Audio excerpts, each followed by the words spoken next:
So you've invested in the stock market. Now, what do you do? This is especially important if you are a brand new investor, because what I'm going to share in this video is really going to help you to understand actually what you can do once you've invested. Maybe you've been very emotional when you've seen that your account has dropped into a minus balance, or it's gone down less than what you invested in a first couple of days of investing, or maybe you've actually seen that your accounts have been doing really, really well and you're actually thinking, well, do I kind of like take money off the table now because you've actually started seeing your money grow? So these questions are what we're going to answer in this video. We're going to actually show some really cool stats and data just to be able to see really what is the best thing to do when we're investing in the market. And if you're new to the channel, guys, my name is Jay Campbell. Welcome to Maximise Your Money, where we look at investing, stock market and cryptocurrency from a UK perspective. If that sounds like something that you love, then go ahead, subscribe to the channel and let's get right into it. Now, if you've invested in an index fund, then chances are you're very much likely going to be in a scenario where you've just invested your money and you're not actively doing any trading or anything like that. So you probably had started off with the intention of just holding your index funds for the long term.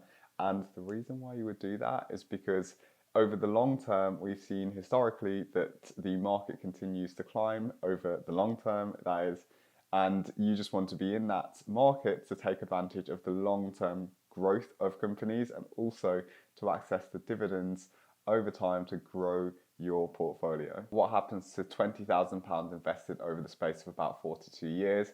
But in this scenario here, we're just going to look at the case of a £10,000 investment so that we can see actually what we should do in the scenario of being in the stock market and what can happen when we let our emotions get to us and we make some decisions that might actually affect our long-term results. So just having a look at the chart here, or this graph, I'm on a website called The Simple Dollar. So one thing that we've noticed, that if you would have actually invested £10,000 in January of 1980, actually that would have grown to £708,000 and just a little bit over that. Now, the difference is that if you had missed the best 5 days of this growth, then your amount of returns would have been reduced by 35%. So basically, just by coming out of the market for 5 days, then you would have lost 35% of the account, which is like a lot of money, as you can see here. So the main point is that when you're investing, and let's just say there is a scenario where you're seeing your account go down, should you kind of panic? Could you sell? From the data, then that might not be the best case scenario, because what we often see is that when the markets do go down, they quickly rebound, or it's just part of the cycle anyway. So it's just one of the key things to know, that actually being fully invested in the market over the long term does actually produce, from historical data, the best results. You can see if we miss the next 10 best days over this decade year period, then the account balance goes down to like under half as well. So the more time you're out of the market on, especially the good days, and the good days can happen at any time, that's the key point, then it does have an impact long term to the portfolio. So of course, after seeing those numbers, you are probably very much likely to just want to get an index fund and hold. If you've had like news that you've seen and the stock markets are said to be going to be crashing and all this kind of talk that you'll often hear, and it seems like the stock markets are always about to crash based on what you hear in the news a lot of the times, then you, from this data, should be in a position where you can just keep control of your emotions, not panic, not sell out, because if you've got a long-term strategy, then the worst thing that you can do is go against your strategy. If you believe that it will work over the long term, then if you go against your strategy and the markets do what they do historically, then that could be very detrimental, as we have seen.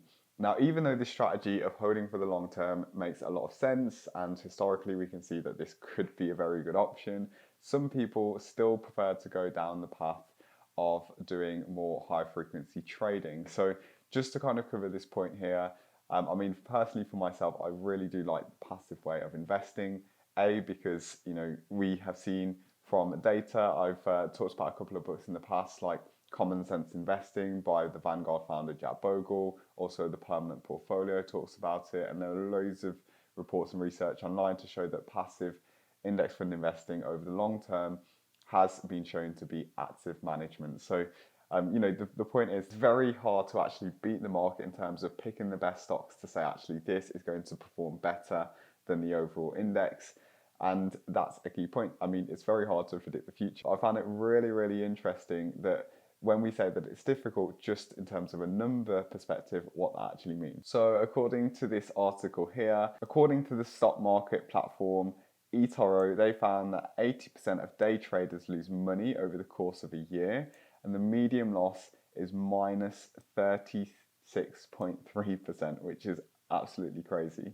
And it's no surprise that 75% of all day traders end up quitting within just 2 years. I personally know a lot of people that have gone down this day trading route, and I could say it's pretty accurate because most of them I have found do give up after a certain period of time, purely for the fact that it's so hard to kind of time the market, as we know. Now, not to discourage anybody from going for this route, because actually we find that 10% actually make money consistently via stock trading, and if you're one of those 10% that actually really enjoys to trade, that finds it fun, that's what you want to do, then of course that's a great way to actually do what you love and make money as well. But for the vast majority of people where 80% lose and 10% break even according to this source, then it's very much likely that you're going to have to put in a lot of time, a lot of effort to be able to beat the market consistently.